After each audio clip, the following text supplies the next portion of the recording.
Hello everyone. तो कैसे हैं आप सब? उम्मीद है आप सब ठीक होंगे। तो हाजिर हैं जॉन पीटर के साथ एक और न्यू वीडियो के लिए। तो आज जो हमारा टॉपिक है वो है रिजेक्टेड। तो जब हम किसी चीज़ से रिजेक्ट हो जाते हैं, जब हमें कोई रिजेक्ट कर जाता है तो दिल टूट जाता है। तो जब दिल टूट जाता है तो फिर बंदा पता नहीं क्या क्या और किन किन रास्तों पे चला जाता है। तो आज हम कुछ ऐसे ही चीज़ों के बारे में बात करेंगे और कुछ चीज़ें देखेंगे कि जो आज रिजेक्ट होने के बाद भी नंबर वन पे है। ठीक है, और वो कैसे हैं, क्यों है? सिर्फ उनकी मेहनत, उनकी लगन। तो हमें भी दुखी नहीं होना रिजेक्ट होने के बाद, अपने आप को कामयाब और एक अच्छा इंसान बनाना है। तो दुनिया में आप कभी भी रिजेक्ट नहीं होंगे। तो आए देखते हैं आपके साथ। और जैसे तैसे YouTube पर अपनी रैपिंग वीडियोस अपलोड की क्या बोलते तुम, नाश्ता पानी करके पिए चाय में चीनी कम। और फिर उसकी एक वीडियो को छोड़ किसी पर कोई व्यू नहीं आया। लेकिन सक्सेस में इस काम सिंगर नहीं को होना कोई कभी भी मात नहीं दे जिंदगी में। सकता। जिसने जिस शो से बाहर होने का रास्ता देखा था, आज उसी शो को बैठकर जज कर रही हैं। भाई पैसा हो तो क्या कुछ नहीं हो सकता। आपका अंदाजा एकदम सही है। आज हमारे वीडियो में सिंगर्स की ही बात करेंगे, बिकॉज आज के वीडियो का टाइटल है singers who got rejected in their auditions. Number 1, Emiway Bantai. मालूम है ना। नाम कमाने के लिए YouTube पर मार्च 2014 में रिलीज किया अपना पहला रैप और बंटाई। और बंटाई, क्या बोलते तुम, नाश्ता पानी करके पिए चाय में चीनी कम। लेकिन इस वीडियो के बाद किसी भी वीडियो पर नहीं मिला था कोई भी व्यू। हालांकि इस रैपर ने YouTube पर कोशिश करने से पहले दिया था शो इंडियाज गॉट टैलेंट में ऑडिशन, लेकिन वहां उन्हें फेस करना पड़ा रिजेक्शन। अब तो पहचान गए ना कि मैं किसकी बात कर रहा हूँ। एमिवे बंटाई, जिनका असली नाम है शाहरुख शेख। उन्होंने हॉलीवुड रैपर एमिनेम से इंस्पिरेशन लेते हुए अपना पहला एमिवे रैप बंटाई। इंग्लिश लैंग्वेज में लिखा था, लेकिन पिता ने सलाह दी रैप्स को लेकिन हम उस सब लैंग्वेज जानते में हैं लिखने इसको। की जो सभी लोग समझ सकें। पर 2014 में अपनी वीडियो YouTube पर अपलोड करने के बाद एमिवे को फेम के लिए 3 साल तक इंतजार करना पड़ा था, और 3 साल बाद उन्हें जैसा फेम मिला उसकी उन्होंने कभी कल्पना भी नहीं की होगी। वेल, अब हुआ ये था कि एक इंटरव्यू में रैपर रफ्तार ने एमिवे के पैसे नहीं कमाने की बात बोली थी। अंडरग्राउंड एमिवे जो है वो अपनी तरफ से सब लगा हुआ है, कर रहा है, but he is not earning right now. जिसका जवाब देते हुए एमिवे ने अपने चैनल पर फेमस इस हुआ डिस ट्रैक ने काफी कंट्रोवर्सी बस क्रिएट इंसान की, थे। और इस कंट्रोवर्सी का फायदा एमिवे को कुछ ऐसे हुआ कि एक ही दिन में उनके YouTube चैनल पर रिकॉर्ड ब्रेकिंग 5 लाख से भी ज्यादा सब्सक्राइबर्स हो गए। कैन यू इमेजिन, एक रैप सॉन्ग और 5 लाख सब्सक्राइबर। और अब एमिवे इतने सक्सेसफुल हो गए कि बॉलीवुड मूवी गली बॉय में भी उनका रैप सॉन्ग तो आपने सुना ही होगा। मैं बोलता सड़क, ये बोलता स्ट्रीट, हिंदुस्तानी हम, हिंदुस्तानी बोली सीख। इसके साथ ही रेडियो सिटी फ्रीडम से एमिवे को बेस्ट हिप हॉप आर्टिस्ट का टाइटल लगातार 3 सालों तक मिला है। क्या बोलती पब्लिक। नंबर 2, विशाल मिश्रा। मैं बारिश की बोली समझता नहीं था, हवाओं से मैं यूं उलझता नहीं था। बॉलीवुड के आज के टाइम के एक ऐसे यंगेस्ट म्यूजिक वाह। कंपोजर और सिंगर जिन्हें मेरा कभी favorite रियलिटी शो से बाहर फेंक दिया गया था, और वो भी एक नहीं 2 बार। Rejected। सही सुन रहे हैं आप, 2 बार शो से बाहर। और इस सिंगर कंपोजर ने नाम कमाने के लिए इंडियन आइडल सीजन 4 में पहली बार ऑडिशन दिया, लेकिन उन्हें रिजेक्ट कर दिया गया। फिर उसके बाद उन्होंने सीजन 6 में वापस ऑडिशन दिया, जहां पहले राउंड में तो उनका सिलेक्शन हो गया, आप मुंबई आ रहे हो। लेकिन दूसरे राउंड में पहुंचने के बाद उन्हें बाहर का रास्ता दिखा दिया गया। मैं बात कर रहा हूं विशाल मिश्रा की, जिन्होंने एक शो से 2 बार रिजेक्ट होने के बाद ना हिम्मत हारी और ना हौसला। तभी तो पूरे जोश के साथ उन्होंने फिर से डीडी नेशनल के रियलिटी शो भारत की शान सिंगिंग स्टार में हिस्सा लिया, और फाइनली शो के विनर का टाइटल अपने नाम किया। और अगर बात ब्रेक की करें तो वैसे तो विशाल मिश्रा को उनका पहला ब्रेक करीब सिंगल के ट्रैक में एज अ कंपोजर मिल गया था, लेकिन कंपोजर से ज्यादा सिंगर को याद रखते हैं, और ये बात विशाल अच्छी तरह से जानते थे। तभी तो उन्होंने सही मौके का इंतजार किया और कई मूवीज के लिए कॉम्पोजिशन करते रहे। लेकिन फिर उन्हें फिल्म कबीर सिंह के हिट सॉन्ग को गाने का मौका मिला, जिसके बाद वो इतने फेमस हुए कि हर कोई विशाल मिश्रा को सुनना पसंद करता है। आपको शायद ये जानकर शौक लगेगा कि पिछले साल कोविड-19 के वक्त पॉपुलर हुए सॉन्ग का कॉम्पोजिशन भी विशाल मिश्रा ने अक्षय कुमार और जैकी भागनानी के कहने पर किया था। नंबर 3, मोनाली ठाकुर। बॉलीवुड का हिट नंबर और उसी फिल्म का एक और हिट सॉन्ग। अब देखे झूठे मूठे पत्तियां बनाए कैसे सजना अनाड़ी। हम सभी की जुबान पर आज तक है, लेकिन क्या आप जानते हैं कि इस गाने के सिंगर के साथ भी कुछ ऐसा हुआ था जैसा हमने कई सिंगर के साथ होते सुना है। इंडियन आइडल के सीजन 2 के टॉप 10 में आने के बाद भी मोनाली ठाकुर को ऑडियंस ने कम वोट्स देकर शो से बाहर का रास्ता दिखा दिया। लेकिन इतने बड़े शो से एलिमिनेट होने के बाद भी अपनी सिंगिंग के दम पर मोनाली ने नेशनल अवार्ड अपने नाम किया और उन्हें ये अवार्ड मिला था उनके अब तक के सबसे बेस्ट सॉन्ग मोह मोह के धागे के लिए। मोह मोह के धागे तेरी उंगलियों से जाऊं।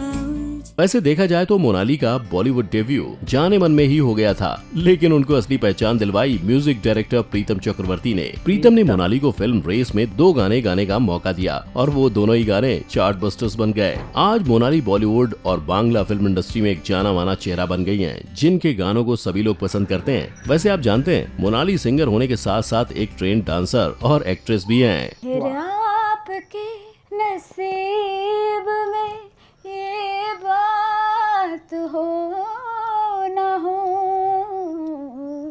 शायद फिर इस जन्म में मुलाकात हो ना हो।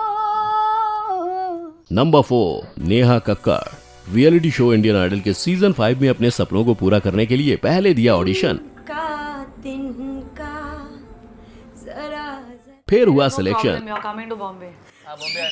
लेकिन फिर कम वोट की वजह से शो को कहना पड़ा अलविदा। लेकिन फिर इसके बाद नेहा की किस्मत का ताला कुछ यूं खुला कि वो उसी शो में जज बनकर अब लोगों को करती हैं रिजेक्ट। घर की जरूरत को पूरा करने के लिए जगरातों में गाना गाने वाली नेहा कक्कड़ ने कम समय में 0 से 100 का सफर तय किया है और कुछ ऐसा किया है कि लोग अब इसकी मिसालें देते हैं। अपनी बहन सोनू कक्कड़ से म्यूजिक में ट्रेनिंग लेते हुए नेहा ने कई सारे गानों में अपने वोकल्स दिए थे। इसके बाद उन्होंने फिल्म मीराबाई नॉट आउट में बतौर कोरस सिंगर डेब्यू किया था, लेकिन इतनी मेहनत के बाद भी उन्हें अपनी पहचान नहीं मिल रही थी। पर फिर साल 2012 में आई फिल्म कॉकटेल, जिसके सबसे hit dance number second hand जवानी ने नेहा की किस्मत का दरवाजा खोला।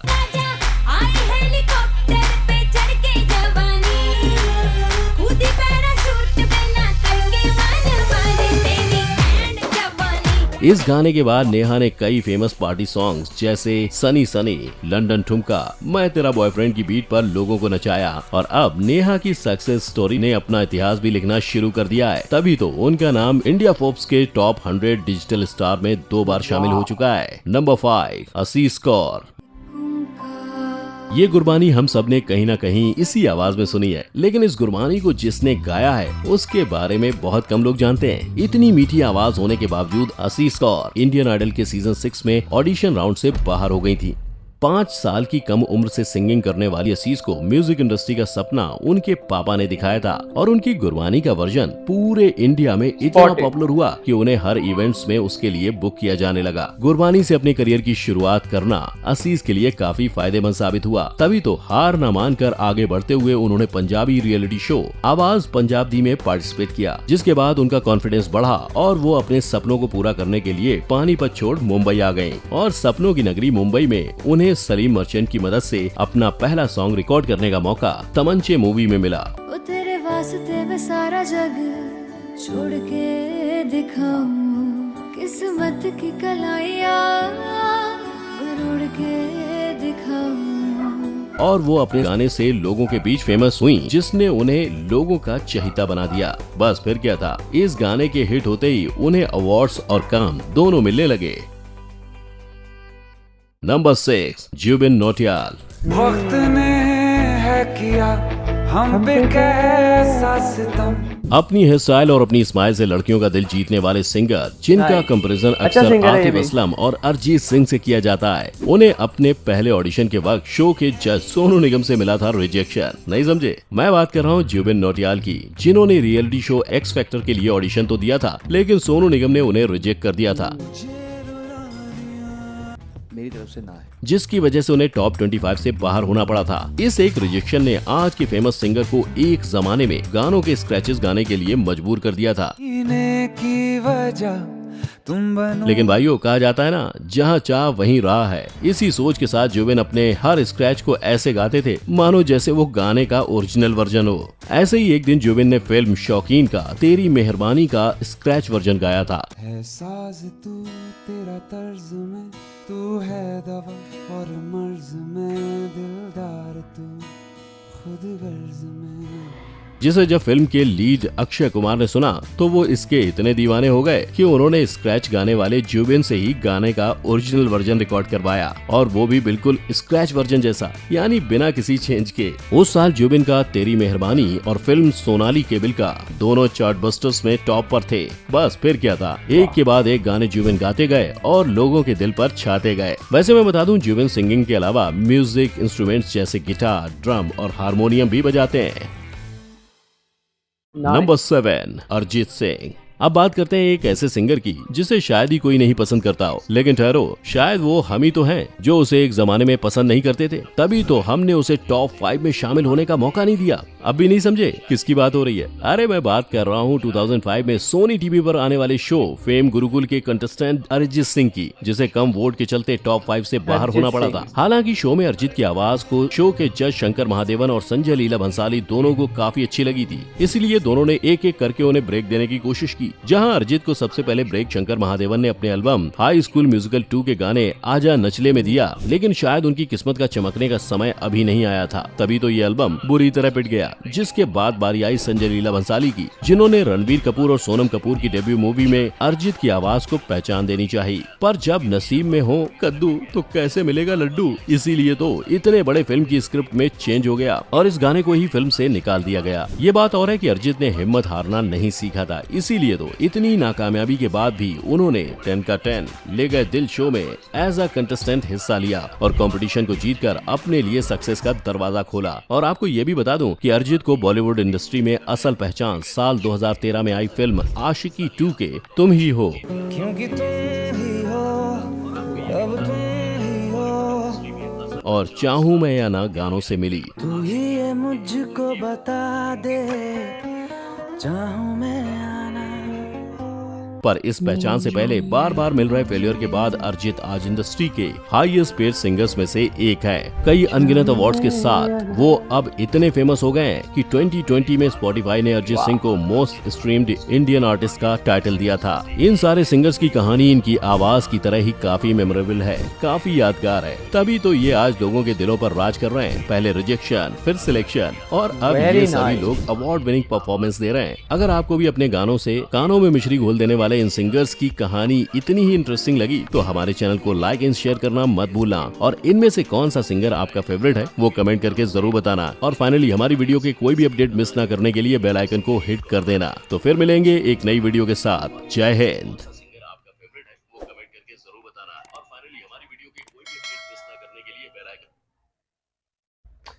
तो जी मेरे दोस्तों, देखा है आपने कि रिजेक्शन सबके हक में होती है, तो कभी भी उदास नहीं होना, दिल को दुखी नहीं करना। तो अगर हमारे चैनल पे नए हैं तो इसे सब्सक्राइब, लाइक और शेयर लाजमी कीजिएगा, और कमेंट में बताइएगा कि आपका फेवरेट सिंगर कौन है। Bye bye.